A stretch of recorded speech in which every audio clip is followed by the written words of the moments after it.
the more we work with startups in the last 3-4 years in Singapore, because Singapore is a very fertile bed for startups. The more we work with India and Singapore, we realized that startups not only need what I said before, but they also need a huge support on alliances. They need a marketplace to their product successful. There's no point in creating the best mousetrap in the world when there is no paddy field, right? I mean, you need mice to catch. So this seminar or webinar, with the help of all the partners today, is going to focus on, of course, with Funded Here, the crowdfunding, which is the new era of funding, but also about India as a marketplace for Singapore bred and incubated startups. Indian startups who have joined with us, for them, ASEAN, and with RCEP coming in, a huge marketplace, 600 million people in ASEAN. India has 1.4 billion, but ASEAN has 600 billion. If you add RCEP countries, it's close to a billion plus in India itself. I mean, with China, it becomes 2.2 billion. All we are saying is that there are two very large hinterlands or markets which we want to link between the two giants, Asian giants, and ASEAN and India together. And also, how do we create alliances between startups? If somebody has a blockchain startup, how can they go to Indian market with a partner? In India, if somebody has an agri or a real tech or a well tech startup, how do they find a partner or a like-minded startup here in Singapore, and they come together and then find ASEAN as a market? So today's focus is more about linking the two marketplaces. So with that, setting the stage, and thank you everybody again for joining. May I now request our esteemed chairperson, or we call him lovingly Dr. Chandru. So Dr. Chandru, may I request you to please give a keynote for us and kickstart this seminar? All of us are waiting. Thank you, Manish Ji, for your kind introduction. I will start with a formal speech, and then the webinar can resume thereafter. Mr. Siddharth Nath, Deputy High Commissioner of India, Singapore. Manish Ji, as I favorably call you, Vice Chairman of the Singapore Indian Chamber, and also the Chairman of the International and Bilateral Relations Committee. Ms. Purnima Ji, Mr. Kishore Ji, both are esteemed members of the Bilateral and Relations Committee. Mr. Daniel Lim, CEO, Funded Here, Singapore. Mr. Sai Sudha, Assistant Vice President, India. Mr. Salih Singh, Senior Manager, Thailand, India, and Ms. Suchitan Narayan, Director of Venture Program, SGI Innovation. Esteemed members, panelists, ladies and gentlemen. First, let me thank you for joining this webinar. Then I'd like to congratulate Invest India and my team at SFGCI for organizing this dialogue session, to bridge the vibrant startup ecosystem of Singapore and India. This dialogue session is organized with the objective of enabling startups to explore market access opportunities to the path of becoming globalized startups. Bilateral relations between India and Singapore has been traditionally strong, friendly, with the two countries enjoying extensive cultural and commercial relationships. The governments of both nations are collaborating and co-innovating in key sectors such as healthcare, urban solutions, smart city, rural solutions, agriculture, and water. Home to over 40,000 startups, Singapore houses 6 out of the 12 Southeast Asian unicorns. To name a few: Razer, Sea, Lazada, Grab, Trek, and Bigo. Supporting these startups are over 100 incubators, accelerators, venture builders, and over 150 VC funds, including the likes of Wavemaker, Mistletoe, and Gigi. India has the second largest startup ecosystem. Its venture capital scene has grown in recent years. 2019 was the country's biggest ever in terms of venture dollars invested over 10 billion globally. In third quarter 2020, about 3.6 billion was invested into Indian startups. Hence, there are several opportunities for cross-pollination of Singapore startups globally. There could also be opportunities for Indian startups to work with institutions like SICCI and Singapore universities to establish strong regional foothold. The Singapore Indian Chamber of Commerce and Industry is the premier business association for Indian businesses in Singapore. It is an important investment connector and neighbor advocate for India and Singapore. SICCI strives to provide its members with insight, connections, and support services that will give the companies a competitive edge in the globe. COVID-19 has disrupted many businesses. SICCI can assist the Singapore businesses not to lose sight of the needs to build resilience and lay the foundation for growth in the coming years, and explore investment opportunities available globally. Once again, I appreciate your presence today, and I look forward to a fruitful interaction. Thank you. Thank you, Dr. Chandru. Such wonderful words and so much data. You're absolutely right. There is so much happening between the two startup communities. So with that now, may I move to welcome Mr. Siddharth Nath, Deputy High Commissioner of India, Singapore. Siddharth ji, thank you for being with us. Let me quickly say a few words with your permission about yourself, sir. Siddharth Nath ji joined the Indian Foreign Services in the year 2003. He began his career in the Ministry of External Affairs in the United Nations in the political division. He served in the political section of the Embassy of India in Beijing from 2005 to 2009 and was the desk officer for Afghanistan and Iran in 2009 and 2011. Siddharth ji thereafter was on deputation to the National Security Council Secretariat in New Delhi, 2011 to 2013. He then worked on multinational disarmament and international security issues at the Permanent Mission of India to the Conference of Disarmament in Geneva, 2013 to 2016.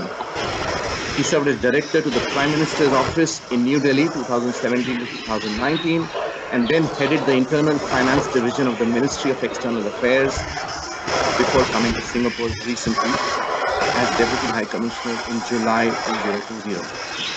Siddharth ji has studied at Delhi School of Economics in India and Northwestern University in the US. Siddharth ji, what a pleasure to have you with us. Maybe request you to say a few words for the audience.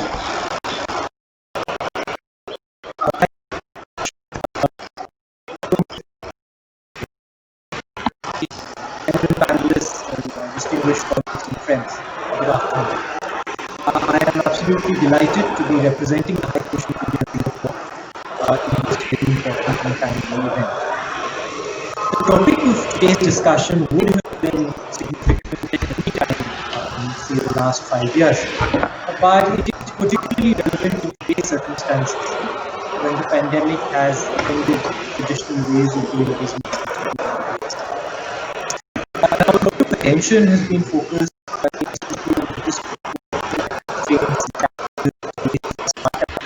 during the pandemic. On the other hand, there have also been very encouraging stories of startups that have new opportunities amid the current uncertainty, and not only survive but also thrive. From the perspective of governments, the need for countries to create an enabling environment for startups has really never been greater.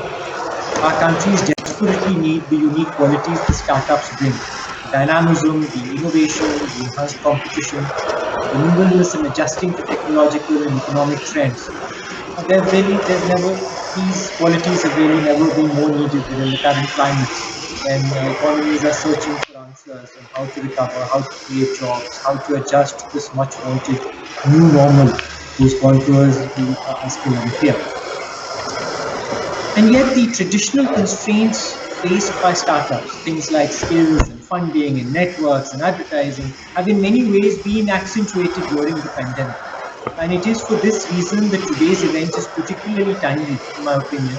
And we, the High Commission of India, commend the Singapore India Chamber of Commerce and Industry and Invest India for this initiative to bridge some of these gaps and bring the startup ecosystems of the two countries together. Singapore, of course, as has been mentioned, has an enviable startup environment, but India also presents a very exciting startup ecosystem with more opportunities for growth than in many most saturated markets. There have been numerous successes and strong policy support from the Government of India and state governments, and of course the constant efforts of Invest India, Startup India, and other entities. We see the startup ecosystem in India and Singapore as being complementary in many ways. Manishji has mentioned some facets of this complementarity. And we've had several success stories of cooperation between these two ecosystems. The excellent bilateral relations between our two countries that Dr. Chandru referred to do form a very firm basis and a good basis for such cooperation. I'm conscious of the time constraint, of course, and another thing that the pandemic has done is make it even more important for panelists to stick to the time limit. But just a final word, if I may. The High Commission of India does values cooperation with SG Innovate, one of our fellow panelists. We're lucky to have Ms. Narayan here. So SG Innovate was a key partner in High Commission's efforts to connect the startup ecosystems of India and Singapore through the Inspreneur, the India-Singapore Entrepreneurship Bridge, which was launched in 2017. This audience would be interested to know that the High Commission has recently launched a series called the Inspreneur Connect Vector, which will essentially consist of online pitching sessions between startups and early stage investors. The first event of the series was held in November 2020 in partnership with NASSCOM India. Manishji, I am particularly grateful for your invitation. The Singapore India Chamber of Commerce and Industry has been really playing a sterling role in promoting bilateral linkages and equally importantly contributing to Singapore and to the broader Singaporean community. We look forward very much to continuing our excellent cooperation with the Singapore India Chamber of Commerce and Industry. I'd like to end by reiterating the High Commission of India's commitment to providing all possible facilitation to build on and to carry forward today's initiative. Dr. Chandru, Manishji, a distinguished audience, thank you very much. Thank you, sir. What a wonderful speech, sir. Thank you very much. I must say the support from High Commission has been wonderful and sterling, and with you, we look forward to that. Dr. Chandru has gathered a wonderful team of board of directors and executives and CEO, and we are just loving what we are doing. So we think this is an opportunity where India and Singapore can come together and really create a difference. Thank you once again, Siddharth. Purnima ji, with your permission, I'll move to the next speaker, which is Ms. Suchitra Narayan. Thank you for coming, Suchitra. Allow me, with your permission, to say just a few words about you, so our attendees, which are very distinguished startups and guests and SCP members and also the panelists will know. Ms. Suchitra has almost 20 years of experience in venture building, product development, business strategy, and corporate partnership across global markets with a strong focus in Australia and Asia. In her current capacity as Director, Venture Building, Ms. Suchitra acts as a lead to new projects, provides business building guidance in areas such as business planning, commercial strategy, and scaling growth to new and build from scratch deep tech startups. So any technology guys who are here will be very happy to see that she has great insight into deep tech startups.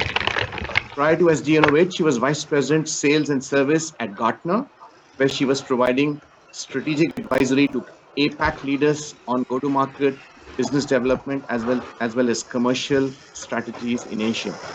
An engineer by training, she has a particular interest in robotics, health tech, and artificial intelligence. She is also passionate about supporting more women, wonderful, in pursuing an education and career in science, technology, and engineering. So, Ms. Suchitra, all yours. We wish to listen to you. And you are on mute. Good afternoon, Namaskar, and thank you for your kind words, Manishji. Appreciate that. And a note to Siddharthi, I look forward to meeting you in person, and I'm very happy to be the liaison between SG and this program. So I look forward to that too after the session. Thank you for here. It's a great opportunity to present and share ideas and exchange ideas on this platform. In our venture building team at SG Innovate, we work hand in hand with researchers from Singapore. So R&D, we translate that research into commercially viable ventures. So in this really short time we have together, let me just try to give you a flavor for what we do, the background in Singapore, the startup ecosystem in SG in particular.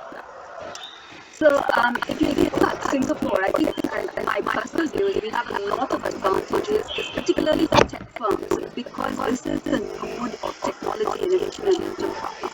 And apart from the geographical location, which is sits in the heart of Southeast Asia, we also have fantastic access to North Asia and China. So Singapore, if you think about it, we've got the high-quality infrastructure, we've got the business environment, the corruption-free environment, so IP is very protected, which is a big concern for startups. And also B-class institutes, which is the part of the So it's a very IP-related government and regulatory machinery that fantastic advantage for startups. I think one of the really good markets that I've seen that is very seamless integration between academia, business, and government. It's a small domestic market, so it's interesting because the opportunity for challenges are very different from India. If you think about the startups that are coming from India, they are born global companies right from the beginning. So you're starting to build out process and structure early and start to prepare for future opportunities. But like our startups in India or Cincinnati, there's a lot of opportunity to take market and leadership and grow your potential over time. So I think that's one of the key differences that I think that we need to learn. If you look at the government focus, that is very government policy and institutions for startups are difficult to follow. Around we are taking $9 billion for startups, $20 million for AI and R&D, and $200 million for equity investments in lately, in the budget 2020, Deputy Prime Minister announced $300 million under the Startup Facility to provide equity for youth startups, particularly with very strong IP. So moving that background to SG Innovate, we are actually a publicly funded enterprise in Singapore. We invest to accelerate deep tech startups, right? A deep tech is something that we define as something that is scientific in nature, that has intellectual property at its core, that is very hard to replicate, and has high capital expenditure. And our mission really is to help entrepreneurial scientists to take those deep tech startups on more. So we try to work on what we're doing. We want to be doing high impact work. We want to create high value. One is to exit and one is to invest, right? So the transformation technology we focus on are things like AI, advanced medical devices, quantum technology, things that have horizontal applications across quantum technology, but also new technology areas like biotech, agri,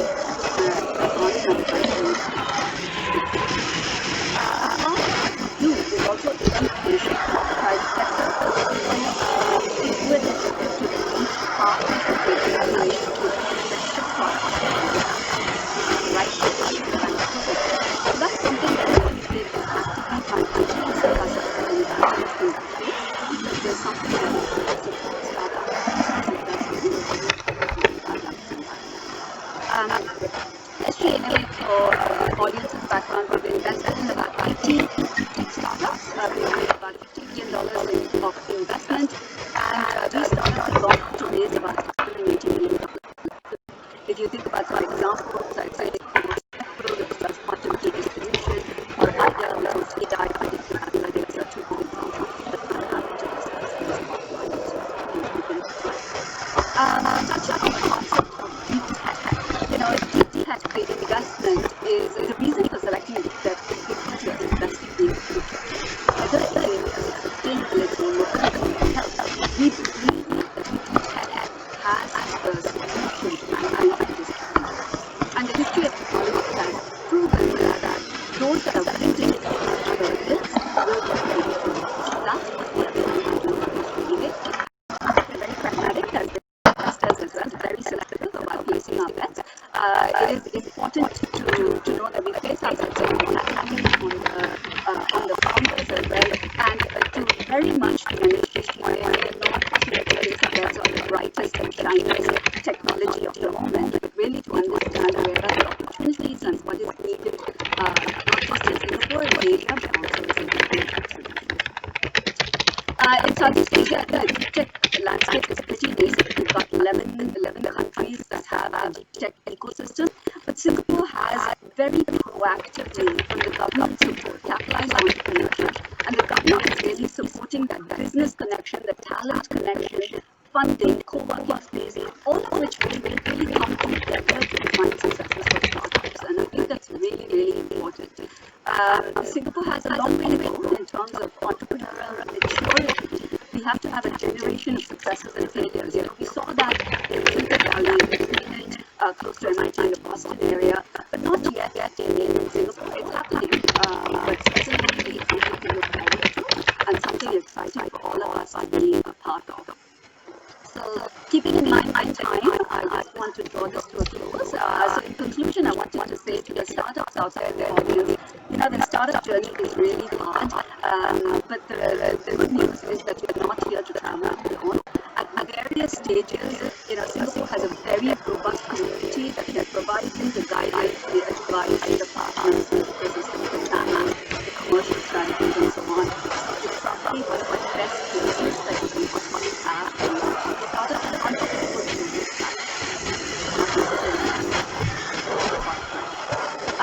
this is that they are willing to provide feedback. So with that, in the interest of time, I'm going to draw the session to a close. Thank you very much to the Singapore Business Partners and analysts for their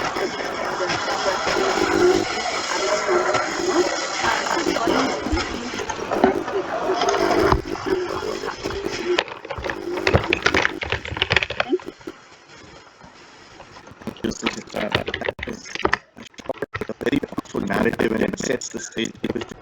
I got you right. Did I hear you right saying that you SG Innovate in 70 million and those companies raised 680 million? That's 50. That is like close to 12 times already. So you're creating value not only for Singapore but also for the startups, and so many good points you made. Thank you for that. And now I will move on to Mr. Daniel Lim as per the agenda we have. Allow me to do a quick introduction on Daniel. Daniel Lim is the co-founder and CEO of Funded Here Private Limited. He aims to build a robust crowdfunding ecosystem consisting of good, promising startups, professional investors, and mentors through an MAS-regulated debt equity crowdfunding platform. I should also tell you guys that he aims, but I think he's already there. Daniel is the first. He's the first crowdfunding platform for very vibrant and visit the website. Prior to Funded Here, Daniel was an executive director of Singapore listed company, Viking Offshore, and Marine Limited, building the chartering division and managing the winches and power pack division. Before his stint at Viking, Daniel spent several years at Blue Ocean Capital Partners, a bespoke M&A consultancy firm. Part of the work involved helping a Singapore private equity called Funded equity fund called Tembusan Fund. Daniel started his career in a Singapore-listed company called Advanced SCP Limited. He has broad experience in Singapore, sat on many boards. He's also a member of the Finance Committee with the Singapore Institute of Directors from 2010 to 2010. He was a member from 2010 to 2012. He graduated with an honors degree in law in 2007. Daniel, you're very pleased. Thank you so much for the kind introduction and for the very kind words. I have 10 minutes to try to go through a couple of slides. I do invite questions at the end or during the panel session. So just very quickly, I'd like to share a bit about the relevance of crowdfunding in the future. And what I'm going to do is to go through 3 key theories. One, to just define what crowdfunding is. And then the second one will be the 2 different players on a crowdfunding platform, namely the investors on the one hand and the startup founders on the other.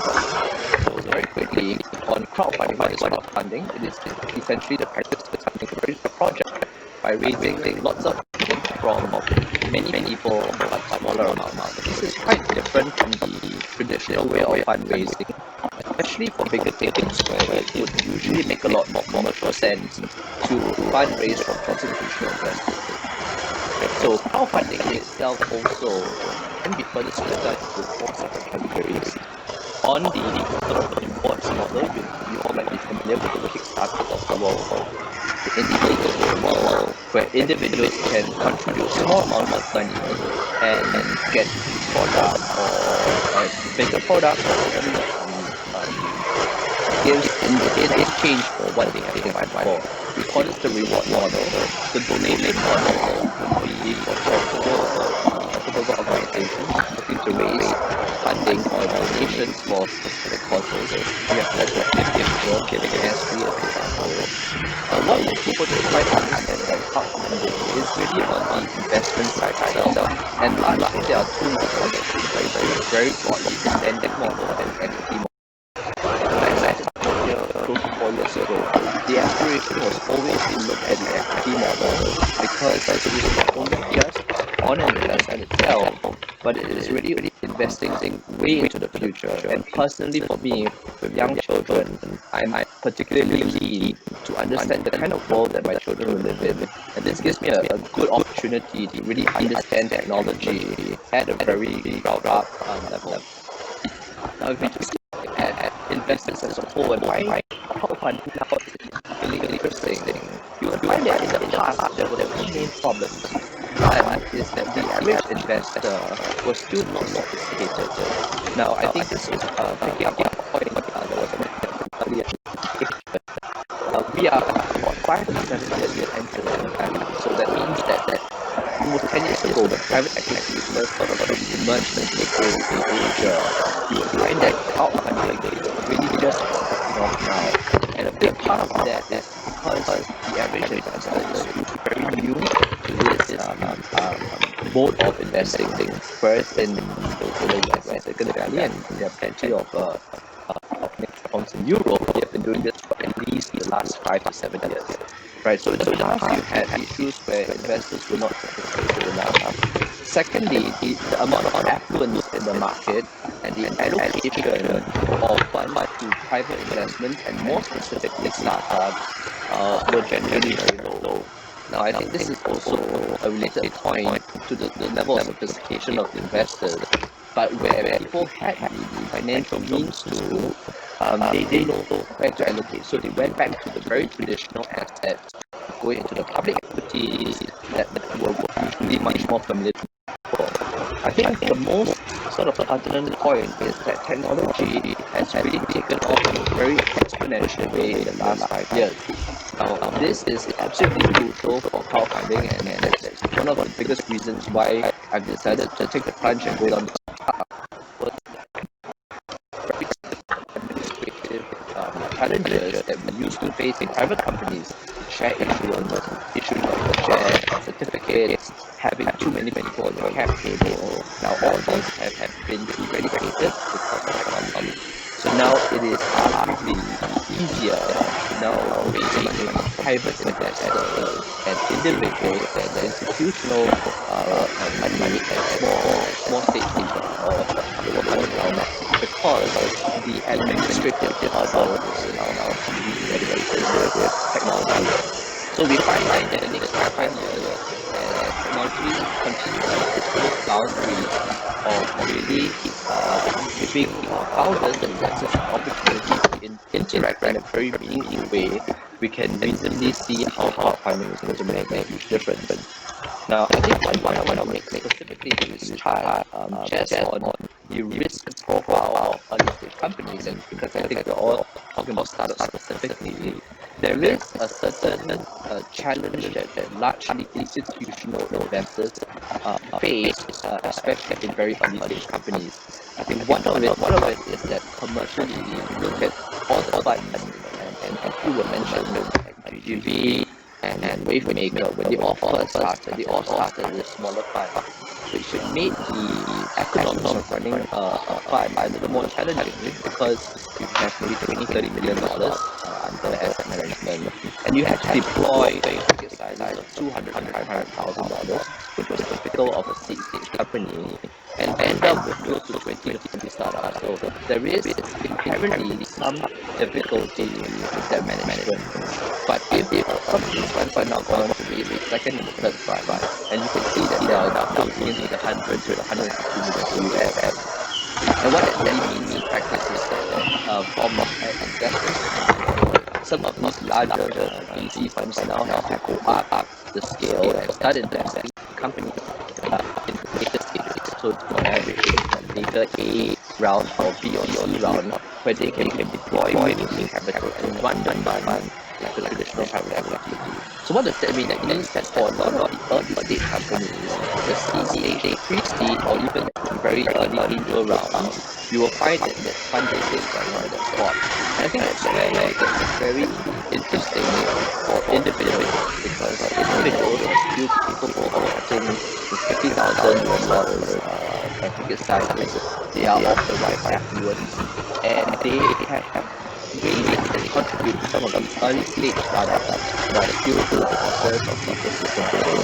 So I think from this perspective, you find that it is actually interesting for high net worth individual investors, even small quasi-family offices, to really see how they can contribute to the startup ecosystem by taking small bets, as you said, mitigated bets on mitigated risk bets on some of the early stage companies. Now, on the other side, we have our aspiring founders, and our aspiring founders, I use this graph to just really show the idea of how they should be very aspirational when you start, right? They're reaching for the stars, and then 1 year in, the burden of the cash flow becomes more and more difficult, and finally they run out of cash. Now, I think there are two main issues here. One is that most founders are still very new to raising capital.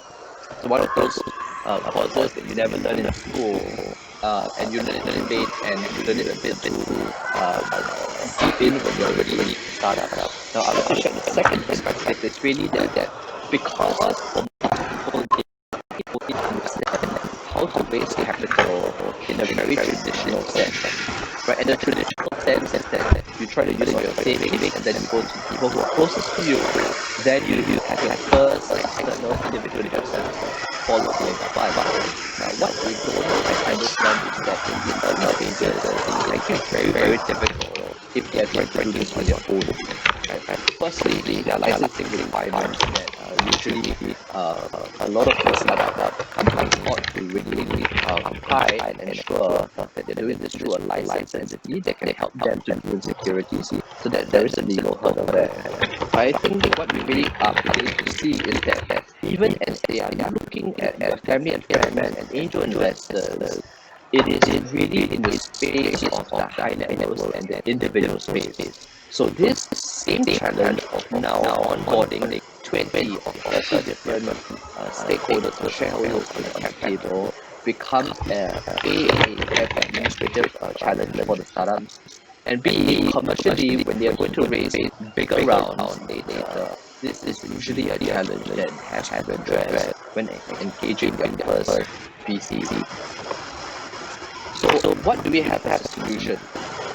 I think when we started Fundation, my main goal was to really see can we combine three different aspects of the platform that would give our investors the kind of assurance that they would need when they are looking at different opportunities. So on the first, it has to be a platform, not just funded by many other crowdfunding platforms out there that has relevant licenses to read some of the fine print to understand what type of investors that they can go for. In ourselves, we believe that we can go to both attract investors and also be investors. And this was actually a very important for us across the platform, because if we really study and understand how diversification of an investment portfolio and how we want to allocate some of that investment funding towards private companies and specifically to startups, you will find that by the time we split it many layers down, the bite size of each investment into a portfolio of startup companies ought to be significantly lower. So even for some of the $10 million of investable income, by that time you take out say 15% in private equity, then you split it down further into startup and you divide it by say 20 to 30 startups, you will find that by and large the entry point has to be a bit lower. So to me, getting the low entry point was also important, because this was really providing access to more individuals to invest. Now, unless you are a private equity client, it is generally very difficult to have access to the higher risk, higher return type of investment product. Right? So this, at Fundation, we hope to be able to provide interesting opportunities, investment opportunities, where individuals can come in at a much lower entry point. Last but not least, we want to make sure that the products for these startups are really investment grade. I think apart from there being an emotional connection with some of these startups, it is fundamentally an investment product. And that means that when people invest, they really want to win money out of it. So I think it is important that the assessment of these startups has to be done in a very systematic, structured way, and in a way that our investors on the platform can understand. Right? So we break it down, engage the level of interest of the investors, and provide the relevant information so that any investor can make an educated decision whether he or she wants to invest or not. So I end here just to share some thoughts on how the investors and how the founders all are able to benefit from having a licensed crowdfunding platform, so that they are able to get involved in more of some of these very interesting startups that are both in Singapore and India. Thank you very much. Thank you, Daniel. In a short time, you gave us a very good insight. But I must comment on, I think, slide 5 or 6. You had a sense of humor, but tongue in cheek. You said when people raise money, we have to go to family, friends, and foods. I was wondering why you say that. Why we have to go to food, but you all know why. So that's one sense of humor there. It gave us a great insight, and I would urge all the participants to please go to the India website and see how they operate. It's all online, right? And Yes, sir. very good due diligence process. So Startup of India or any part of Thank you. That's great. Now, the next part of the agenda is we'll invite Ms. Saika from Invest India. Saika has rich experience ranging in operations, strategy, investment, and marketing for startups at national level organizations. She worked in a health startup in the USA from 2012, following which she worked in Lilly for 7 years, where she co-founded 3 startups across various fields in the US. She returned back to India in 2019 and joined Invest India, where she serves as senior AVP at this moment. Invest India is a national investment promotion and facilitation agency set up at the AGs of DPIIT. She had 4 participants under the Make in India program across countries include Japan, Pakistan, Singapore, Thailand, Canada, of course, they include Australia and New Zealand. She is responsible for all the country outreach, strategy, facilitation, and central and state government coordination for foreign investors from our country. She also works very closely with the government of Tamil Nadu, Kerala, Puducherry, where she is responsible and bring in investments from across the globe for Pakistan. Sudha graduated with a gold for a PGM degree in Great Lakes Institute of Management and has completed BCom from University of Newcastle. Right, Sudha, it's all to have you with us. All yours.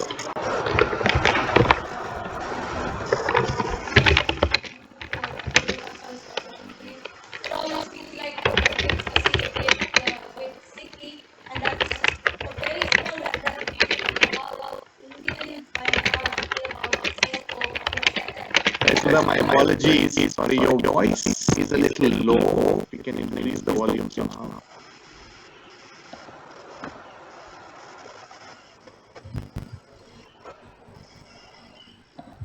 Hi, is this better? So much better. Oh, I'm so sorry. Okay, so I was just saying thank you so much to you and Dr. Chintu for giving me this opportunity. And it always feels like a little bit of homecoming to be associated with City as well as Singapore. And that by itself is a representation of how Indians feel about Singapore by itself.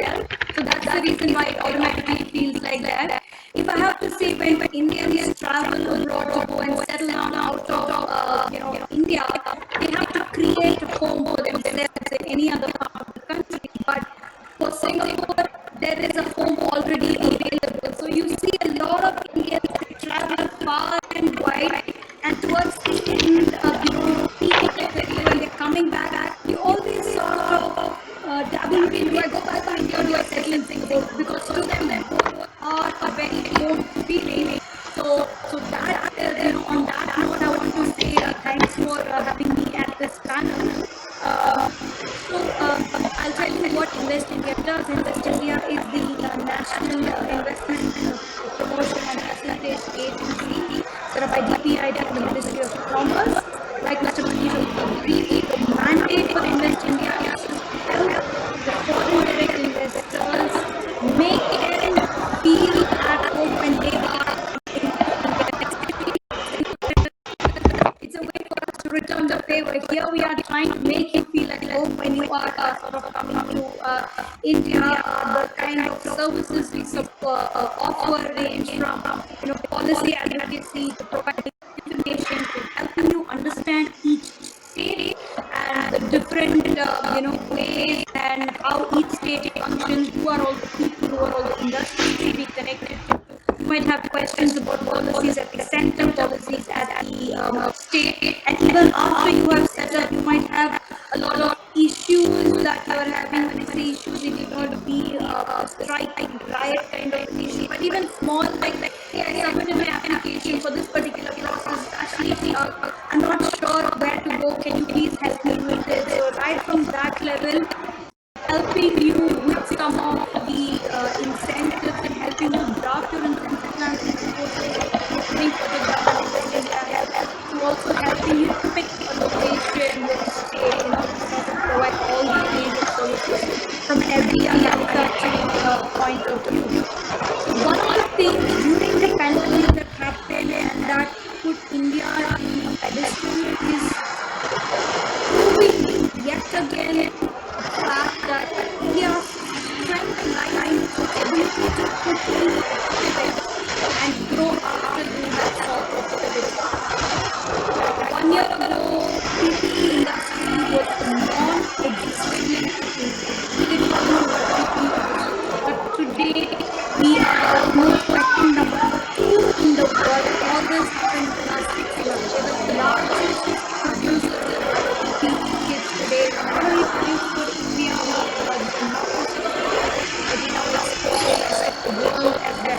so India's specializing ability to pivot. So on that note, I also want to talk about some of the things that are less talked about in the forums about India. For example, the government's proactiveness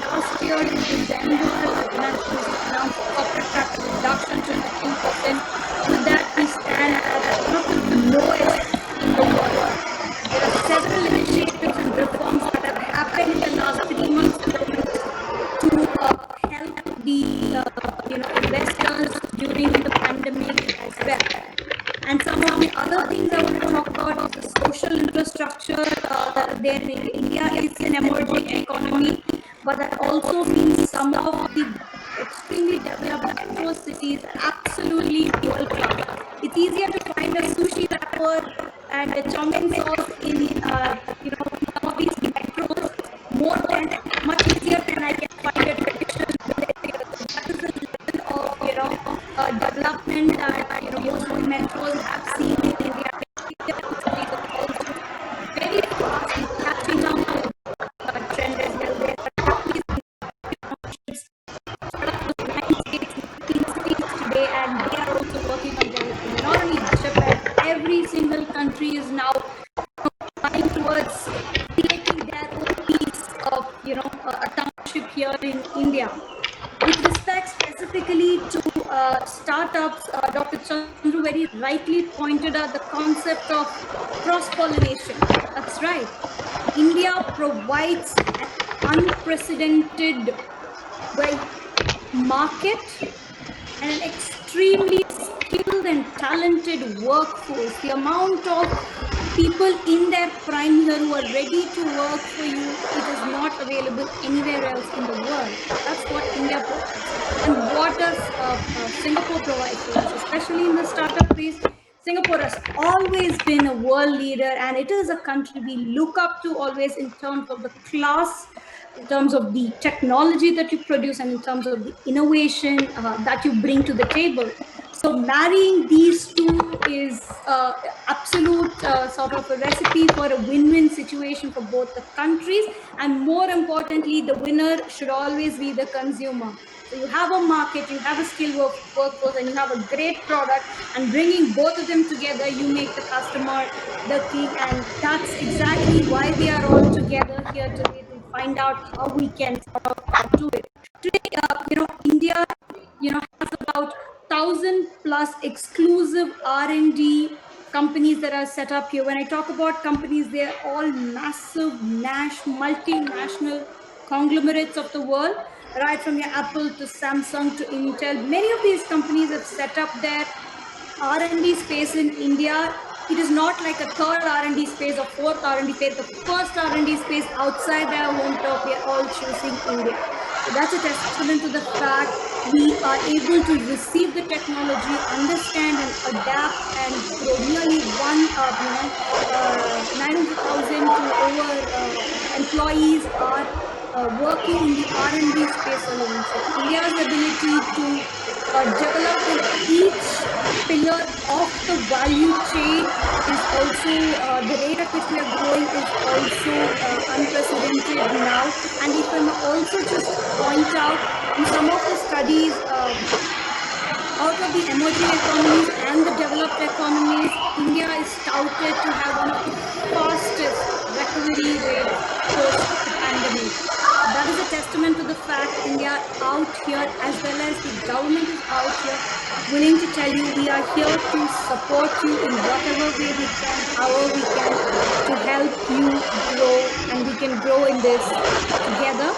So with me, I have my colleague Salil Sethi from Startup India. Startup India is one of the flagship initiatives set up by our Honorable Prime Minister Narendra Modi. Invest India executes the startup in India. So the goal, the mandate of Startup India is also to handhold the startups that are entering India, number one.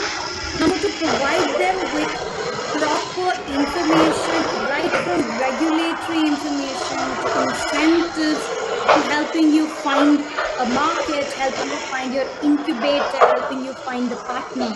So right from even to the point of helping you, guide you to sort of pick your funding options. So we provide the complete array of services as well.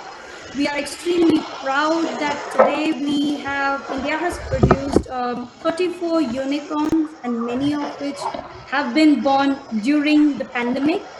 And this has been a clear testament to the fact that India is a number one global fintech adopter, and it is the largest market for internet users as well. So all this put together, we sort of, I'm very convinced India forms one of the finest markets and the most lucrative and an attractive market for any of the startups that want to come here. And we look forward to connecting with Singapore and the Singapore startups and Singapore leaders and veterans to see how we can move on in this journey sort of together. And before I pass on to Salil, just want to reiterate, Singapore is a special country for us. We will always be to that effect. We have a dedicated ASEAN desk at Invest India. Me and my colleagues, we have a team of members who are looking just at Singapore. So anytime you have any questions about Singapore and startups, you can feel free to reach out to me or Mr. Salil. And I also want to thank the Indian High Commission in Singapore for always providing lending hand and the support to us whenever we have required. So thank you so much, Mr. Siddharth, as well. On that note, over to you, Mr. Manish. I hope I've not overshot the time. Thank you. Sai Sudha, I must say that your passion is so contagious. You speak with so much passion, and wonderful to hear you. You made some very, very good points, and I'm sure Salil will have a presentation now. So just for the audience, I think we'll have just about 17 more minutes. If you could please stay on. After Salil, we have just a 2-3 minute introduction by Mr. Suresh Agarwal, who you can see in the panel. Suresh Bhai is going to come back and say how he's a beneficiary between Singapore and India and how he has created value as a startup. So hear him after Salilji, and then the Q&As, and then we can just have a thanks from Kishore Bhai, our eminent board member. So Salil, may I, with your permission, very quickly, as 6 seconds, introduce you. Mr. Salil Seth is a founding member of the Startup India team and has been working across initiatives since the launch of this team since 2016. So Salil, we are very happy to have a founding member. He leads the state's ranking framework initiative and the resources partnership vertical. Previously, he has worked in audit with EY. He holds a master's degree in finance from Frankfurt School of Finance and Management. Salil, over to you.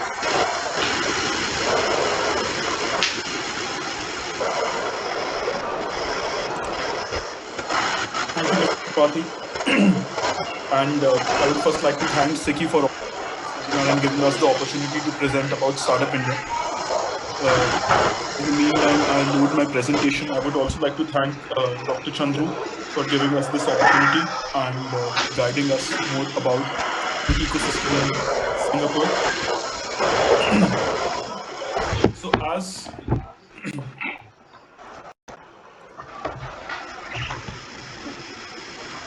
Sai, you can see my screen, right? Yes, I can. So, as Sai mentioned, as Mr. Tripathi mentioned, Startup India is a flagship scheme of Modi government, which was launched in Jan 2016 with an action plan. This was a 19-point action plan which was given to us as our guiding document, a scheme document, which we have followed and have enabled more access for startups to the market. So it had 3 simple pillars to begin with. First was simplification and hand-holding. As it has been discussed, one of the main aim of Modi government was to increase ease of doing business for companies at large, and similarly as well, the first pillar which was given to us was enabling ease of doing business for startups, that is the simplification part.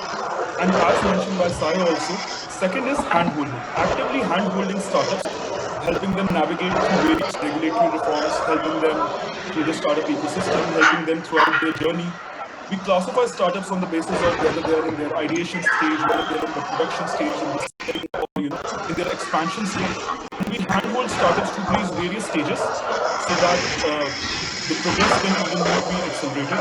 Second is providing funding support and incentives. Under this, a $1.4 billion fund of funds scheme was launched, which has been earmarked for startups. It has been given to a premier industrial development bank in India and some 50 odd VCs where government has invested, which invest in turns in startups. Till date, we have invested in more than 300 startups from this sovereign fund. And second part of this pillar was incentives. There are various resources which are required by startups when they are beginning their journey. So when a potential entrepreneur or a person who's just out of his university is a future entrepreneur is working on his startup and is just starting up, he would like to register a company, he would like to have a website, he would like to have a platform, he would would require cloud credits, he would require IPR support, so on and so forth. We chalked out the entire journey of a startup for first 6 to 12 months, and we enable what all incentives we could provide them. So I'll present about that in detail further. And third was industry academia partnership. So as Sai also mentioned, there are approximately 1,000 plus R&D organizations in India. Most of them are housed at universities. Most of them are housed at these academic institutions where some really good research is happening, but that was not getting reflected on the ground. So one of the major pillars and the responsibility which was also given was to connect this industry with the academia and provide active platform for these technologies to commercialize. So these were the three broad pillars for our action plan. So this is the current snapshot of startup ecosystem in India. India is the third largest startup ecosystem in the world. And currently 45% of our startups are from tier 2 and tier 3 cities. So back when we started in Jan 2016, 85% of the startups were only from 3 metros, that is Delhi, Mumbai and Bangalore. And one of the tasks which was given to us was to take this startup movement to every nook and corner of the country, to every district. Specifically, the objective which was set out by the Prime Minister was that there should be a startup in every district of the country. So now we are happy to share that more than 45% startups are from tier 2, tier 3, as opposed to 15% when we started. An average age of the founder in India is 31 years. Our recognized startup is able to create 12 jobs on an average per year. And today we have 41,000 plus startups recognized with us. So that has resulted in almost 500,000 jobs being created just through startups each year for the last 5 years. Then today 29 states have their own startup policies. So what that means is, for the larger international audience, that India is a federal structure. There are certain laws which are with the central government and certain laws which are with the state government. So even various states, like out of the 36 states and UTs, 29 states have launched their own policies to provide relaxation, to launch various reforms, to provide incentives to startup under the laws which come under the domain of those specific state governments. So then our role as an enabler of the ecosystem. So these are our primary functions. First is the policy intervention. We allow startups to get recognized with us on the basis of which they are given all those incentives. Second, enabling the ease of doing business, then providing various sector trusts, self-certification on the basis of compliance. So if you are a recognized startup in India, for all the environmental laws and labor laws, one which have to usually comply with, the large companies have to comply with, startups can self-certify. And there will not be any active investigation, or there will not be any active checks by the government unless the formidable complaint is received against this company. So taking the example, so second is the stakeholder management, then active startup facilitation, ministry procurement, helping them get connected with the ministries, providing them corporate linkages, helping them get connected with the state governments. And then comes the funding part, which I talked about. We have a $1.4 billion fund of funds for startups, which is like a sovereign fund, has invested in 300 plus startups. Then there is a credit guarantee scheme, a seed funding scheme for startups. And soon on 16th February, we'll be we'll be organizing our 5-year anniversary. It is just 1 month now, and we'll be launching a lot of more funding schemes for startups on our 5-year anniversary as well. So just to quickly connect all 3 dots, that how we can help one particular startup with policy intervention, and funding support. So I will just give you an example of Ather. Ather is a startup which approached us, which is working in electric vehicle space, and which approached us in 2016. India had a law which said that distribution of electricity was controlled. So what that law meant was that if you put a solar panel on your roof and you have you produce excess electricity, you cannot sell it to your neighbor. You have to sell it back to the government. Electricity could not be freely sold in India back in 2016. This posed a very, posed a very big problem to the electrical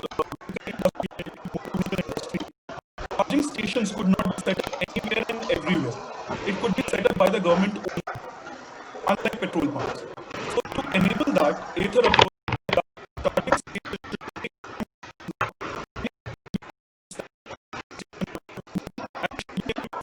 electricity to their neighbor, anyone who needs it, anyone who wants to charge their battery. So we took this startup in our stakeholder engagement facilitation case. We helped them write white paper, we helped them write the policy reform, we helped them with the right connects which were required from the state government, from the central government to make their case and present what reforms need to be taken. And we are very happy to share, as of 2019, Bangalore has become the first city and Karnataka government has become the first state government which has relaxed this norm.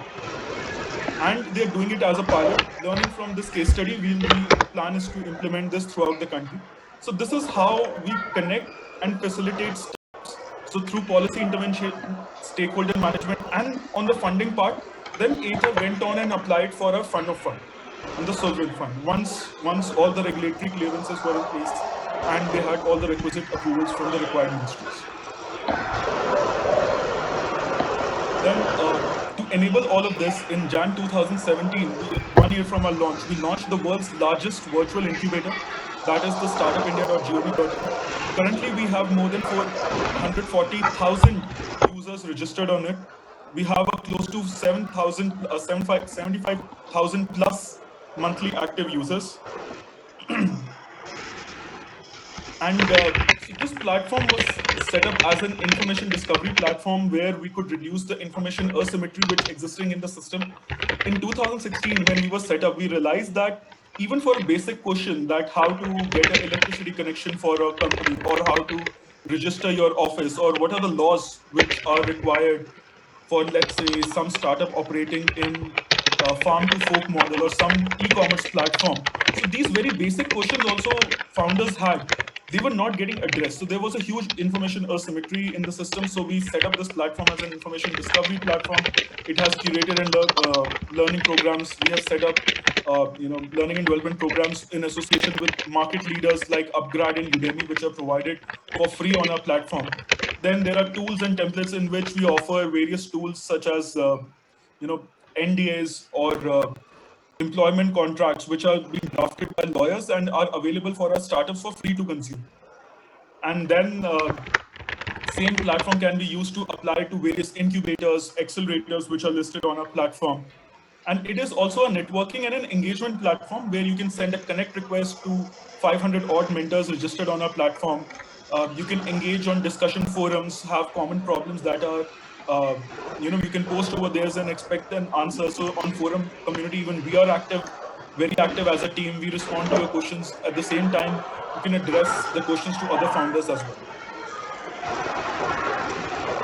The opportunity and landscape, then enabling the tier 2 and tier 3. So as I discussed and mentioned that India has a federal structure and there are domains within the laws which are in part of the central government. Certain laws are the domain of the state government. So back when we launched in Jan 2016, only 4 states or UTs had a startup policy, and Kerala, Rajasthan, Goa being the leading ones. Then post our launch, now 25 states and UTs have had a startup policy. And to take the things further, even one step further, these states have come out with very sector-specific startup policy. Like for example, in the down south, I'll just take 2 examples. In the down south, in Kerala, it's all very natural, and you have backwater.